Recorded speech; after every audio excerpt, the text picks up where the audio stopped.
आणि या निमित्तानं मला एक आपल्या सगळ्यांना सांगा हरकत नाही की या राज्याचा कृषी मंत्री म्हणून आपल्या सर्वांना माहिती आहे की नमो शेतकरी महासन्मान निधी योजनेअंतर्गत लाभार्थ्यांना 7वा हप्ता हा कालच त्याचा GR निघालेला आहे। साधारणतः या राज्यामधल्या 92,36,000 शेतकऱ्यांना याचा उद्या त्यांना तो साधारणतः मंगळवारी किंवा बुधवारी शक्यतो तो कार्यक्रम या राज्याचे मुख्यमंत्री देवेंद्र फडणवीस साहेब असतील, एकनाथजी शिंदे साहेब असतील, अजितदादा पवार साहेब असतील यांच्या उपस्थितीमध्ये हा कार्यक्रम आपण ऑनलाईन त्यांच्या अकाउंटमध्ये ते पैसे जमा हे निश्चित प्रकारे करतोय। साधारणतः राज्यामधील शेतकऱ्यांसाठी आजच्या झटपट अशा ठळक बातम्या व आजच्या बातमींच्या सुरुवातीलाच तुम्ही नमो शेतकरी योजनेच्या हप्त्याबद्दलची खुशखबर पाहिली असेल, ज्या अंतर्गत तुम्हाला नमो शेतकरी योजनेच्या 7व्या हप्त्याचे पैसे वाटप करण्याची घोषणा राज्य सरकारने आता केली असून त्याबद्दलची संपूर्ण माहिती तुम्हाला आजच्या या बातम्यामध्ये पुढे सविस्तरपणे पाहायला मिळणार आहे। तसेच अखेर कर्जमाफीचा देखील आज प्रश्न मार्गी लागला असून राज्यामधील शेतकऱ्यांचे सर्वेक्षण आता करण्यामध्ये आले आहे आणि त्याची आकडेवारी कृषी विभागाला सादर करण्यामध्ये आली आहे। याबरोबरच 2024चा थकीत पीक विमा वितरणाबद्दल देखील कृषी मंत्र्यांनी पत्रकार परिषद बोलावली होती आणि PM किसान योजनेचा येणारा 21वा हप्ता, लाडकी बहीण योजनेचा ऑगस्ट महिन्याचा हप्ता, रखडलेली कर्जमाफी, नमो शेतकरी योजना, PM किसान योजना आणि आजचा हवामान अंदाज या प्रकारच्या शेती आणि शेतकरी संबंधित सर्व प्रकारच्या बातम्या पाहण्यासाठी तुम्हाला फक्त आजचा व्हिडिओ शेवटपर्यंत पाहायचा आहे आणि चॅनलवरती नवीन असाल तर लगेचच आपल्या चॅनलला सबस्क्राइब करून ठेवायचे आहे। तर मग चला व्हिडिओला सुरुवात करूया आणि जाणून घेऊया आजच्या झटपट अशा ठळक बातम्या। आजच्या बातम्यांच्या सुरुवातीलाच राज्यामधील सर्वसामान्य नागरिकांसाठी एक अत्यंत मोठी खुशखबर। राज्यात जिल्हा नियोजनासाठी 22,000 कोटी रुपयांची तरतूद आता राज्य सरकारच्या मार्फत करण्यात आली आहे। अजित पवार यांची मोठी घोषणा। महाराष्ट्र शासनाने चालू वर्षासाठी जिल्हा वार्षिक नियोजनाखाली आता तब्बल 22,000 कोटी रुपयांचा निधी उपलब्ध करून दिला आहे। त्यामधील मोठा हिस्सा जिल्हा परिषदेच्या मार्फत थेट गाव पातळीपर्यंत पोहोचवता येईल आणि ग्रामपंचायतींना हा निधी पारदर्शक आणि योग्य पद्धतीने वापरून गावांचा सर्वांगीण विकास साधावा अशा प्रकारची माहिती राज्याचे उपमुख्यमंत्री अजितदादा पवार यांनी दिली आहे। भारताचा आत्मा खेड्यामध्ये आहे, खेडी समृद्धी झाली तरच देश आपोआप समृद्ध होईल अशा प्रकारचे प्रतिपादन राज्याचे उपमुख्यमंत्री अजितदादा पवार यांनी यावेळेस केले आहे। राज्यामधील शेतकऱ्यांसाठी एक अत्यंत मोठी खुशखबर। आता प्रत्येक शेतापर्यंत वीज, पाणी आणि रस्ता पुरवणार महसूल मंत्री चंद्रशेखर बावनकुळे यांची माहिती। मंत्री बावनकुळे म्हणाले की या पंधरवड्यामधील पहिले 5 दिवस म्हणजे 17 सप्टेंबर ते 22 सप्टेंबर हा कालावधी शेतकऱ्यांच्या शेतामधील रस्ते आणि शिवपांधन रस्त्यांसाठी समर्पित असणार आहे। महसूल विभागामार्फत या रस्त्यांची मोजणी करण्यामध्ये येईल आणि त्यांच्यावरील अतिक्रमणे देखील काढण्यामध्ये येतील आणि या मोहिमेमधील सर्वात महत्त्वाचा आणि ऐतिहासिक निर्णय म्हणजे आता शेतकऱ्यांच्या शेत रस्त्यांना क्रमांक देण्यामध्ये येणार आहेत आणि प्रत्येक शेताला किमान 12 फूट रुंदीचा आता या अंतर्गत रस्ता देण्यामध्ये येणार आहे आणि यासाठी सध्या राज्य सरकार सर्वतोपरी प्रयत्न करत असून रस्त्यांच्या मोजणीसाठी कोणत्याही प्रकारचे शुल्क आकारण्यामध्ये येणार नाहीत।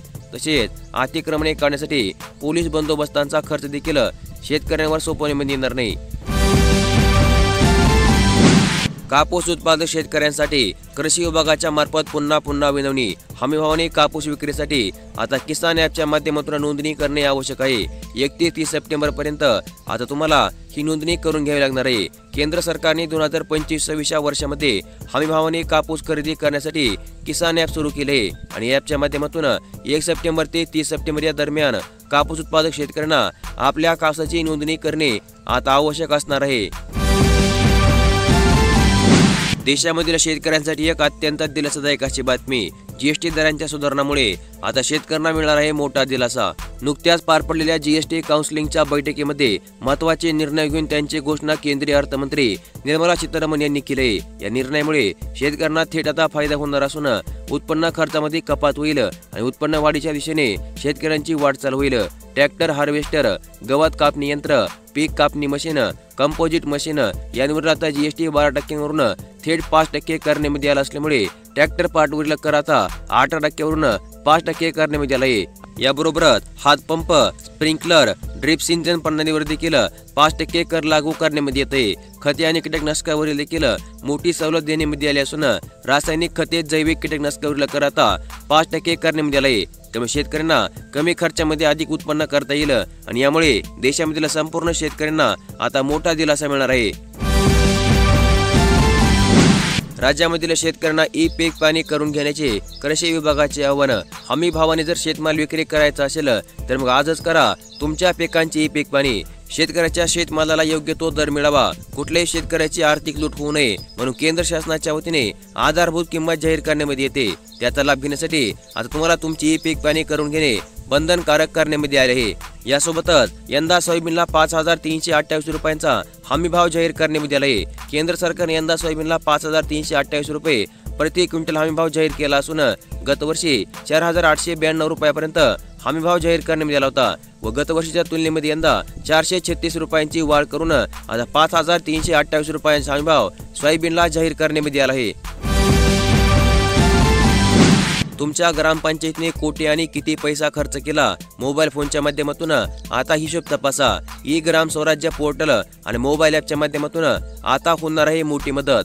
ग्रामपंचायतीच्या कामकाजामध्ये पारदर्शकता आणण्यासाठी केंद्र सरकारने आता ई ग्राम स्वराज्य पोर्टल आणि मोबाईल ॲप सुरू केले. या नव्या सुविधेमुळे आता प्रत्येक ग्रामस्थाला आपल्या गावामधील खर्चाचा तपशील घर बसल्या पाहता येणार आहे. गावामध्ये कोणत्या कामावर किती रुपयांचा खर्च झाला आहे हे जाणून घेण्यासाठी आता ग्रामस्थांना कार्यालयाच्या चक्रा माराव्या लागणार नाहीत, तर ते आता थेट आपल्या मोबाईल फोनद्वारे कोणत्या कामावर किती रुपयांचा खर्च झाला आहे आणि कोणत्या कामासाठी किती रुपयांचा निधी उपलब्ध करून देण्यामध्ये आला होता याची सविस्तर माहिती ते आता पाहू शकणार आहेत. शेतकऱ्यांचा ई पीक पाणीचा प्रश्न काय मार्गी लागना. ई पीक पाणी होत नसल्यामुळे शेतकरी आहेत त्रस्त.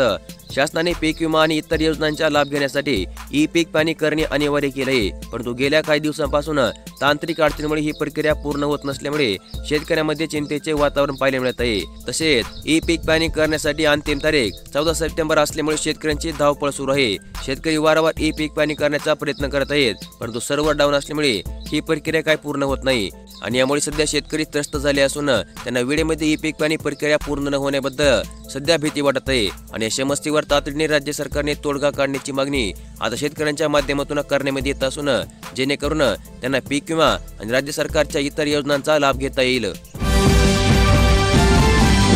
निराधार योजनेअंतर्गतच्या लाभार्थ्यांसाठी एक अत्यंत महत्त्वपूर्ण अशी बातमी. निराधार दिव्यांग लाभार्थ्यांना आता दरमहा मिळणार आहेत 2,500 रुपयांची आर्थिक मदत. संजय गांधी निराधार अनुदान योजना आणि श्रावणबाळ सेवा निवृत्ती वेतन योजनेमधील दिव्यांग लाभार्थ्यांच्या अर्थसहाय्यामध्ये 1,000 रुपयांची वाढ करण्याचा निर्णय आता बुधवारी झालेल्या राज्य मंत्रिमंडळाच्या बैठकीमध्ये घेण्यामध्ये आला आहे. शासनाने निराधार योजनेमधील दिव्यांग लाभार्थ्यांना देण्यामध्ये येणाऱ्या मदतीमध्ये आता 1,000 रुपयांची वाढ केली आहे. आता यामुळे लाभार्थ्यांना 1,500 रुपयांऐवजी 2,500 रुपये दर महिन्याला त्यांच्या बँक खात्यामध्ये जमा करण्यामध्ये येणार आहेत. 2024च्या थकीत पीक विम्यासंदर्भातील एक अत्यंत महत्त्वपूर्ण अशी बातमी. या काही जिल्ह्यामधील 5,68,000 शेतकऱ्यांना आता मिळाले आहे 234 कोटी रुपयांची पीक विमा नुकसान भरपाई. खरीप हंगाम 2024 मधील नैसर्गिक आपत्तीमुळे नुकसान झालेल्या शेती पिकांसाठी आता 5,68,134 शेतकऱ्यांना एकूण 234 कोटी 80,01,828 रुपयांची नुकसान भरपाई आता वाटप करण्यात येणार आहे आणि ही रक्कम पंतप्रधान पीक विमा योजनेअंतर्गत मंजूर करण्यामध्ये आली असून शेतकऱ्यांच्या बँक खात्यामध्ये थेट डेबिटच्या माध्यमातून आता जमा करण्यामध्ये येणार आहे.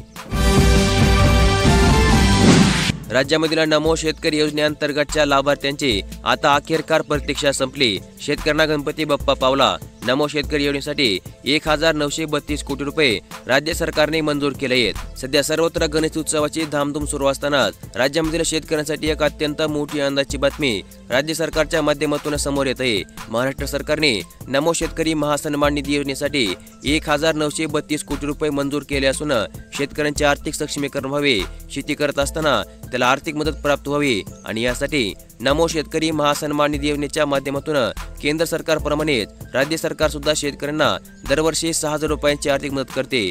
त्यामुळे आता या योजनेचा येणारा 7वा हप्ता आता नुकत्याच काही दिवसांमध्ये म्हणजे साधारणतः पुढील 2 ते 3 दिवसांमध्ये तुमच्या बँक खात्यामध्ये जमा करण्यामध्ये येईल.